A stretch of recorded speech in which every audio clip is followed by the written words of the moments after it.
Bom dia pessoal, bom dia a todas e a todos.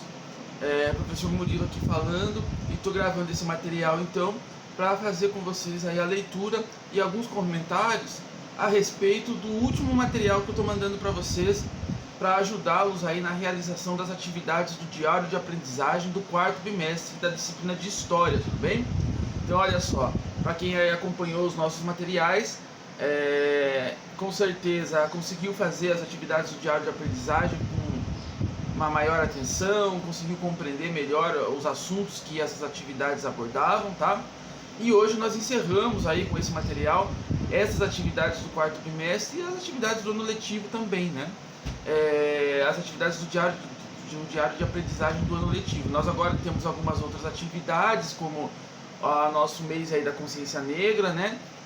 E algumas outras atividades que vamos fazer depois, mas do diário de aprendizagem a gente consegue encerrar então com esse vídeo e esse material que eu estou enviando para vocês, essa ajuda, né, essa orientação que eu tenho procurado trazer para vocês, para que vocês realizem as atividades aí com sucesso, tá? Essa atividade do diário de aprendizagem que se pediu aí no ano, falava aí sobre então os movimentos, né, o movimento negro e a questão do racismo.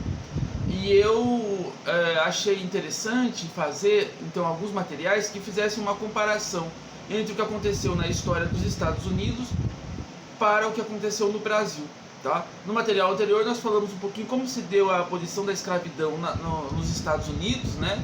Vocês viram que para acabar a escravidão nos Estados Unidos precisou de uma guerra civil, o país se dividiu, né? Que foi a Guerra de Secessão. E o que aconteceu depois da abolição da escravidão também, né? As leis de Jim Crow, as leis segregacionistas, que só foram ser extintas nos anos 60 do século 20, quer dizer, há 50 anos atrás, né? E aqui no Brasil, o processo de abolição da escravidão e o pós-abolição, ele acontece de uma maneira diferente dessa que aconteceu nos Estados Unidos, diferente, mas não menos violenta, né? E é isso que a gente vai conversar um pouco aqui com esse material. Vamos lá? Então vamos lá. A escravidão foi uma forma de trabalho compulsório de pessoas negras sequestradas na África e seus descendentes, que tinha o objetivo de garantir a acumulação de capitais dos países colonizadores. Então a gente parte desse pressuposto do que é a escravidão, ou seja, essa exploração dos corpos negros, né, que tinha um objetivo econômico, né, que era o objetivo aí dessa acumulação de capitais dos países que colonizaram aqui a região na América. No Brasil, mesmo após a sua independência política em 1822, as elites imperiais mantiveram a instituição da escravidão agora para acumular capitais em nome dos seus interesses. Quer dizer, a própria independência do Brasil, né, que aconteceu em 1822, não aboliu a escravidão, né, como até em algum momento chegaram a pensar muitas das pessoas que estavam ali naquela condição de escravizadas, né? Quer dizer, fazem a independência em nome de valores liberais, né, em nome dos valores da liberdade. No entanto, mantém a escravidão, né, porque as elites imperiais do país, né, não estavam preocupados com essa liberdade para todo mundo, né? A liberdade que as elites do país queriam mesmo e fizeram a independência para isso era a liberdade de poder fazer comércio com qualquer país que quisesse sem precisar de ficar preso a Portugal. Tudo bem? No entanto, ao longo do século XIX, o sistema capitalista, que havia em sua primeira etapa lançado mão da escravidão de pessoas como forma de garantir o seu desenvolvimento, havia passado por uma grande transformação na Europa a partir da Revolução Industrial e do surgimento do capitalismo industrial. Nesses novos marcos do sistema capitalista, baseado agora na produção industrial em larga escala e sustentado pelas ideias liberais, o trabalho livre tinha uma tripla vantagem para a acumulação de capitais. Por um lado, ele se tornava mais barato que a manutenção de uma pessoa escravizada, né? Porque quando aquela pessoa, né, dono de uma fazenda de café que tinha uma pessoa escravizada, ele tinha que arcar com aquela pessoa, com o sustento daquela pessoa 24 horas por dia, com a manutenção de subsistência daquela pessoa, né? Ele tinha que dar roupa para ela, ele tinha que alimentar ela, ele tinha que ter um lugar para aquela pessoa dormir, por mais precário que aquilo fosse. E ele tinha também que sustentar aquela pessoa até o final da vida dela, né? Então, com o trabalho livre, que é introduzido depois do fim da escravidão, com o capitalismo industrial, o trabalho livre é um outro tipo de investimento. Você paga apenas pelas horas trabalhadas, né? E a alimentação, a moradia, né, fica por conta do trabalhador, né? Então a transformação aí, né, essa revolução industrial que traz essa transformação, coloca que o trabalho livre ele tinha essa vantagem em relação à escravidão, vantagem para o capitalista, né, para aquele que está tendo lucro. Então essa era uma primeira vantagem, né? O trabalho livre se tornava mais barato que a manutenção de uma pessoa escravizada, que nós conversamos. A segunda vantagem, o capital que antes era empregado na compra e manutenção de uma pessoa escravizada ficava liberado então para ser aplicado em outros investimentos mais lucrativos para o capitalista. Então antes esse capital que ele tinha que empregar, né, durante toda uma vida para fazer a manutenção de uma pessoa que ele tinha como escrava para ele, esse capital, esse dinheiro agora ficava liberado para ele investir em outras coisas mais rentáveis, que trariam um lucro para esse capitalista, como investimentos em meios de transporte, né? Outros tipos de investimentos materiais que trariam lucro para ele. E uma terceira vantagem, além disso, com o trabalho livre assalariado, as compras dos bens para a subsistência dos trabalhadores geravam um mercado consumidor para os produtos industrializados, né? Ou seja, os trabalhadores livres, aqueles assalariados que recebiam apenas um salário, eles tinham que comprar roupa, eles tinham que comprar alimento, eles tinham que comprar as coisas para casa, e tudo isso gerava um mercado para a venda desses produtos industrializados, tá?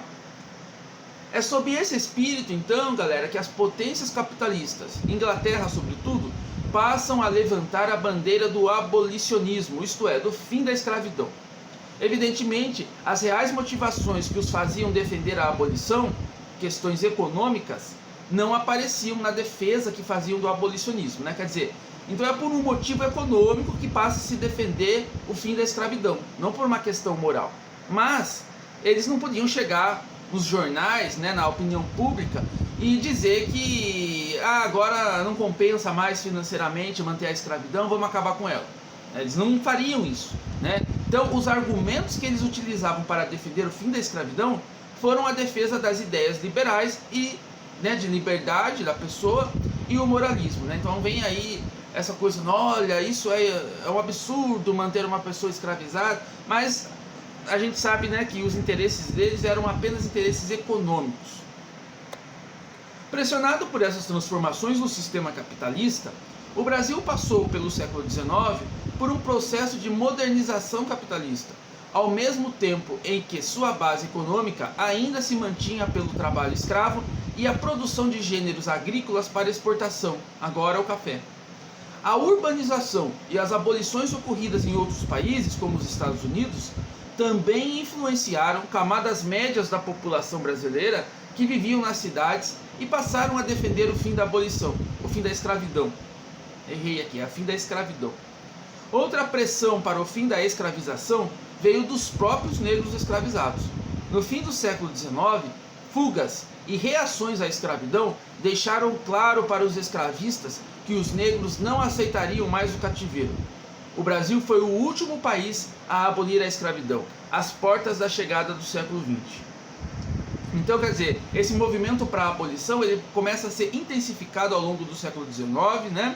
Por pressão da Inglaterra, que era o país que tinha o capitalismo mais desenvolvido, né?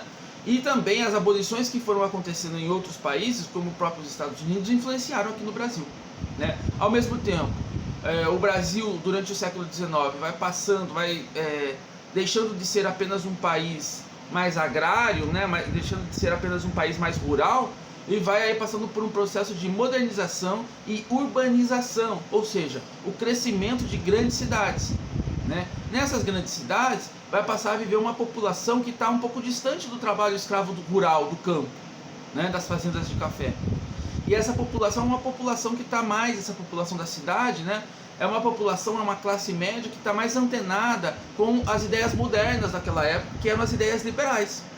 E essa população, vendo que a abolição está acontecendo em vários países, ela vai começar a levantar também a bandeira da abolição aqui no Brasil. Vai falar, não, agora o tempo da escravidão já acabou, né? Isso é uma coisa arcaica, antiga, né? Estúpida. Ao mesmo tempo, os próprios negros que estavam sendo escravizados começaram a lutar pela sua liberdade com mais intensidade do que já sempre lutaram, né? Então, a partir ali da década de 80 do século XIX, muitas fugas de fazendas, né, e outros tipos de reações mostraram também para aqueles senhores, né, de café, que os negros não estavam mais aceitando com muita passividade essa violência que é a sua escravização. Então, pessoal, é sob essas contradições que a escravidão é abolida no Brasil em 13 de maio de 1888. Quando abolida, a população escravizada representava menos de 10% da população. Isso significa que, pressionada por uma demanda de modernização e adaptação às novas formas de acumulação de capitais que regravam o capitalismo industrial, a escravidão acaba no Brasil não por uma questão moral, mas por uma demanda econômica. Não é à toa, no ano seguinte da abolição, a monarquia é derrubada e proclamada a República no Brasil. Assim, a abolição não foi realizada para libertar a população negra. Antes, libertou os homens brancos do peso da escravidão e das suas contradições, como disse a historiadora Emília Viotti da Costa. A Lei Áurea aboliu a escravidão, mas não libertou os negros, agora abandonados à própria sorte em um país marcado pelo racismo. Então aqui, o mito da democracia racial. Por que muitas pessoas não acreditam haver racismo no Brasil? É verdade, pessoal. Ainda hoje, muitas pessoas falam que não existe racismo no Brasil, né? Muitas pessoas acreditam nisso. E isso se deve muito à construção no Brasil de um mito, ou seja, uma história que não é real, né? O mito é sempre uma história inventada, né? Cuidado com aquelas pessoas que vocês chamam de mito, né? O mito, então, é uma mentira, uma história inventada que dizia que no Brasil havia uma democracia racial, ou seja, que as diferentes etnias que viviam aqui no Brasil viviam de uma maneira pacífica, harmoniosa. Mas será que isso é mesmo verdade? Né? Porque essa ideia do mito da democracia racial foi que criou na consciência das pessoas, e isso foi passando, né, de geração em geração, e é por isso que muitas pessoas hoje acham que não existe racismo no Brasil. Vamos ver por quê? Vamos ver então por que isso é um mito? Por que essa democracia racial não existe? Será que as diferentes etnias, as diferenças que existem no Brasil, as pessoas convivem tão harmoniosamente assim? Né? Será que depois que acabou a escravidão, os negros encontraram oportunidades de trabalho, né? As pessoas brancas não mais os escravos, não mais os exploravam o seu trabalho, né? Será que tudo acabou como num passe de mágica? E os negros foram felizes para sempre? Vamos ver então? Comparado à história dos Estados Unidos, em que a escravidão acabou com uma guerra civil e seguiu-se uma segregação racial inscrita no próprio ordenamento jurídico, a história da abolição no Brasil teve outro desfecho. Assinada pela própria princesa regente Isabel no dia 13 de maio de 1888, o fim da escravidão não aconteceu sob uma guerra, e tampouco se criaram leis segregacionistas para submeter a população negra. Então aí é uma das origens também dessa confusão de se dizer que no Brasil não há racismo, né? Essa confusão se deve ao fato de fazer uma comparação com o que aconteceu nos Estados Unidos, né? Como a abolição, o fim da escravidão nos Estados Unidos, né, foi um processo que mobilizou a sociedade, precisou de uma guerra civil para acabar com a abolição, né? E mesmo após a abolição nós vimos aí aquelas leis segregacionistas que só foram acabar nos anos 60 do século XX. Aqui no Brasil o processo de fim da escravidão aconteceu diferente, né? A própria princesa regente, né, a Isabel, né, da própria família real brasileira, ela assina a Lei Áurea, né, e também não se criam essas leis. Então o fato daqui não ter acabado a escravidão com uma guerra, isso também sustentou essa coisa de que não existiria racismo no Brasil e de que havia uma convivência pacífica entre as etnias, né, os não negros, né, os vindos da Europa, os indígenas e os negros aqui no Brasil.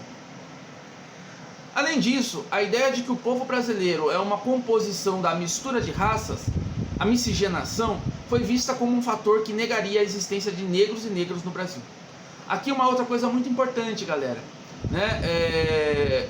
Que eu vou também comentar mais pra frente, mas o que a gente viu? Que depois do fim da escravidão no Brasil, né, uma das formas com que a elite, né, brasileira, a elite do Império e depois a elite republicana encontrou, né, para substituir o trabalho escravo pelo trabalho livre assalariado, né, uma das maneiras que eles encontraram foi a incentivação aí da imigração europeia para o Brasil, né? Então olha só, também que sacanagem, né? Ao invés de eles darem agora os postos de trabalho que antes eram, esses trabalhos que antes eram realizados por pessoas escravizadas, e agora passaria a ser um trabalho assalariado, ou seja, a pessoa receberia para trabalhar um salário, ao invés de eles darem essas oportunidades para os próprios negros que estavam como escravizados, não, eles não quiseram os negros.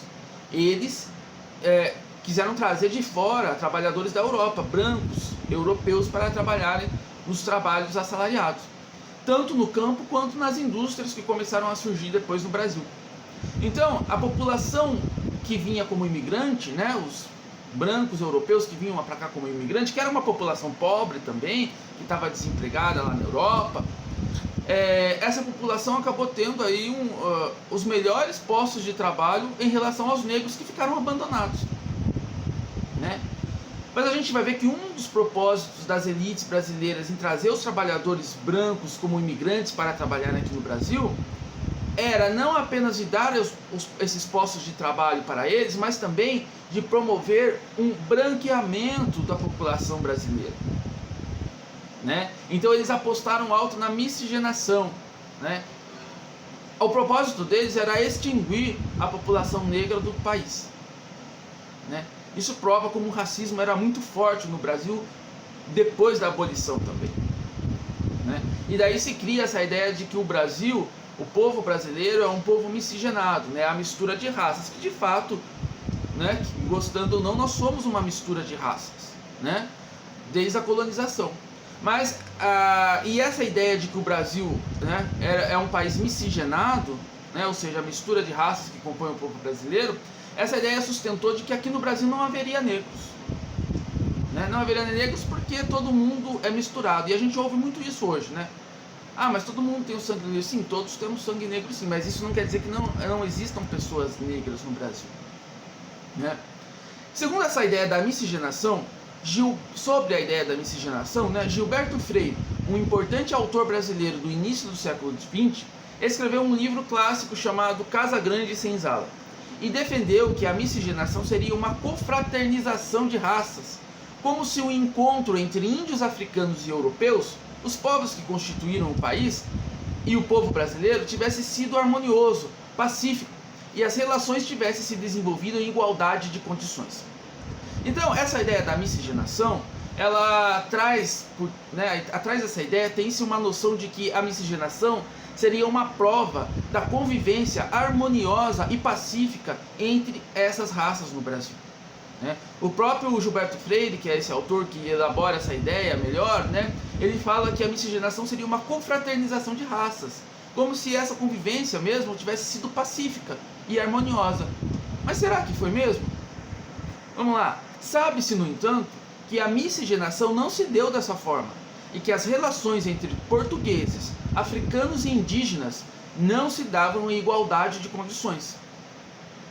Os povos africanos e seus descendentes, né, chegaram aqui sequestrados pelos portugueses e pelas elites coloniais. Tinham seu status de humanidade renegado e eram considerados objetos, cuja função era sustentar e produzir a riqueza que enriqueceu as elites coloniais e os países europeus. Sofriam castigos perversos. As mulheres eram estupradas e tinham seus filhos arrancados de si, vendidos que eram para outros senhores brancos. Os povos indígenas, da mesma forma, sofreram com a violência colonial. Foram também escravizados e eram submetidos à violência da imposição à força pelos europeus da religião cristã. As mulheres indígenas também sofriam com a violência sexual dos portugueses. Assim, a origem do povo brasileiro sob a miscigenação foi efetuada através de práticas violentas perpetradas pelos povos colonizadores, os europeus. pessoal, se a gente for parar para ver melhor, né, essa miscigenação, né, essa mistura de raças tão saudada, tão, né, festejada pelas elites brasileiras, ela não tinha nada de harmônica, ela não tinha nada de harmoniosa e nem de pacífica. Por quê? Né, esse encontro, né, que se fala muito, o encontro das três raças aqui no Brasil, né, os indígenas, os portugueses, europeus e os africanos, esses três povos não estavam em igualdade de condições. Não estavam, porque os europeus vieram para cá porque eles quiseram vir. Os africanos vieram para cá porque foram sequestrados. Vieram à força para trabalhar, né, como escravos. Os indígenas tentaram escravizar e escravizaram os indígenas também, mas também tentaram impor a fé cristã para os indígenas, à força, né? Essa miscigenação então se dá através da violência, através do estupro das mulheres negras pelos homens brancos, do estupro das mulheres indígenas pelos homens brancos também. Então essa miscigenação, ela não tem muita coisa de bonita, porque ela foi feita sob a violência, né? Ela foi feita sob o estupro. Assim, pessoal, a origem do povo brasileiro, então, né, foi efetuada através de práticas violentas perpetradas pelos povos colonizadores, os europeus. Em meados do século XIX, quando se iniciou o processo de substituição da mão de obra escrava para a mão de obra assalariada, as elites imperiais do Brasil foram buscar trabalhadores brancos na Europa para vir trabalhar nas lavouras de café no lugar da população negra. Um dos objetivos para buscar mão de obra branca e europeia, ao invés de oferecer o trabalho assalariado aos negros que eram escravizados, era a busca pelas elites imperiais de embranquecer o país para eliminar os negros a longo prazo. Esse propósito pode ser compreendido ao analisarmos a obra de arte ao lado. Ela se chama A Redenção de Can. Foi produzida aí em 1895 pelo artista espanhol Modesto Brocos, pintado pouco depois da abolição da escravidão e no início da República. Na imagem, vamos ver aí, né, vou mostrar para vocês, uma família brasileira, formada por um homem branco e sua esposa negra, que acabam de ter um filho, que nasce branco. Ao lado desse casal está a avó da criança, uma senhora negra, dando graças, né, agradecendo pelo embranquecimento de sua família. Essa obra de arte revela a ideologia racista que as elites brasileiras defendiam. Como já vimos, no início do século XX, após a proclamação da República, as elites brasileiras tinham como referência transformar o Brasil em um país nos moldes dos países europeus. Acertar os ponteiros com o progresso, expressão corrente na época, significava eliminar todo o passado colonial e escravista que havia marcado a história do Brasil, inclusive a população afrodescendente que havia sofrido com a escravidão. Então, quer dizer, um dos objetivos da imigração, né, de trazer esses trabalhadores europeus brancos para ocuparem os postos de trabalho assalariado no Brasil, no lugar das pessoas que eram escravizadas, era, além de você colocar o trabalho assalariado, mas também as elites tinham como por objetivo incentivar, né, essa miscigenação com o objetivo aí de extinguir a população negra do Brasil. Então, né, isso é a prova maior de como o racismo no Brasil é muito forte, a ponto de até que as elites, né, republicanas queriam extinguir a população negra, né, de uma forma sutil, né, mas o objetivo era esse. Então até esse quadro mostra essa ideia perfeitamente, né? Então esse quadro se chama A Redenção de Can, desse artista, né, Modesto Brocos. E esse artista, essa obra de arte, ela expressa essas ideias da época, né, do pós-abolição e no início da República. Então nós temos uma família, né, composta aí por um homem branco, né, a esposa dele é uma mulher negra, né, uma mulher negra de pele clara, mas é uma mulher negra, e eles têm um filhinho. E o filhinho deles nasce não negro. E a avó da criança, que provavelmente é a mãe da esposa dele, uma senhora negra, ela está agradecendo pelo fato de o seu filho não ter nascido negro, né? Mas aí vocês vão falar assim, mas é a senhora negra que está agradecendo, né? Sim, é a senhora negra que está agradecendo. No entanto, esse quadro ele foi produzido por um artista com uma intencionalidade, né? Isso aqui são apenas personagens. né? Quando ele coloca, o artista que fez o quadro, coloca a própria senhora negra agradecendo pelo fato do seu neto não ter nascido negro, né? O objetivo disso é exatamente suavizar as críticas que poderiam vir, né? O objetivo disso é colocar essa própria responsabilidade sobre os próprios negros, né? Porque isso é um personagem, isso não é uma representação real, tá? Então isso mostra como as elites brasileiras tinham o objetivo de embranquecer o país. A ideia da miscigenação como algo harmonioso e pacífico e a abolição brasileira assinada pela princesa regente Isabel sem guerra civil, e ainda a não criação de leis segregacionistas como ocorreu nos Estados Unidos, ajudou a sustentar a ideia de democracia racial. Essa ideia defendia que o Brasil seria um modelo para o mundo na convivência entre etnias diferentes, dado que por aqui não teria acontecido processos tão violentos como aqueles que ocorreram nos Estados Unidos. Assim, a ideia da miscigenação como algo harmonioso e pacífico, a percepção de que, pela miscigenação, não haveriam negros no Brasil, e a liberdade dos negros tendo sido dada por uma mulher branca, regente da família imperial, que viveu sob a exploração do trabalho escravo negro durante séculos, ajudou a sustentar durante décadas a falsa ideia de que no Brasil não haveria racismo e que seríamos uma democracia racial. No entanto, como vimos, a ideia da miscigenação harmoniosa não corresponde à realidade, e os dados materiais que temos disponíveis sobre mortes da população negra pela polícia, o desemprego, o acesso à universidade, a presença nos cargos políticos e diferença salarial comprovam que as estruturas materiais da vida da população negra estão bem distantes daquelas observadas para a população branca. Por isso dizemos que o racismo no Brasil é estrutural, ou seja, apesar da escravidão não existir mais, há uma desigualdade racial no país que priva a população negra de acesso a condições materiais de vida e oportunidades. O que notamos, portanto, é que, por mais que a história da abolição no Brasil tenha sido diferente do que aconteceu nos Estados Unidos, e isso não significa dizer que o racismo aqui não tenha se desdobrado também, ainda que de uma forma velada e por vezes silenciosa. Então, pessoal, aqui é importante vocês conhecerem, né, essa história da questão da miscigenação e dessa tentativa das elites republicanas de embranquecer o país, né? Porque é isso que vai sustentar a ideia de que no Brasil não existe racismo. Muita gente ainda hoje acredita.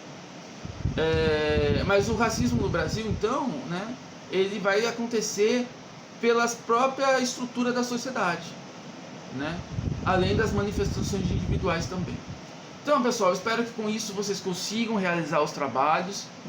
Qualquer dúvida vocês podem me chamar, vocês sabem disso, tá? Eu estou aqui disponível para vocês.